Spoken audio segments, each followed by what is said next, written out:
السلام علیکم جی زیم شاسوار او زه د فیسبوک په لاره صرف دا خبره تاسو سره شیر کول تر غلې یم چې لرو بر چې څومره زما فینز دي په دوبۍ کې دي مسافرونه دي چې په کوم ملکی کنټری کې دي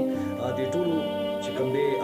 یو افوا یو پروپاګاندا په دې سوشل میډیا باندې ډیر زیات نن سبا وایرل ده چې شاسوار بیا دی فیلډ ته بیک کوي نو او دا حقیقت دی چې بیا راځم دی فیلډ ته او په څه وجه راځم هغه خبره دا ده چې ما هغه فیلډ هم کولو بیا ورسره ما د تبلیغ مهنت هم وکړو د دین کار په اول نمبر باندې د دنیا کار چې کوم دی دا په دویم نمبر باندې کوم خو د فیلډ ته بیک ځکه کوم ځکه بیا راغم چې ما دا 2 کاله د دین مهنت وکړو څوک زما تپوس ته رانغل څوک زما پوښتنې ته رانغل زما بچی څنګه دی شاسوار څنګه دی مړ دی ژوندی دی څنګه نه دی د سر څرنګه کومه مرسته وکړو نو زه بیک کوم او زما فینس چې څومره دي څومره مینوال دي کتونکي دي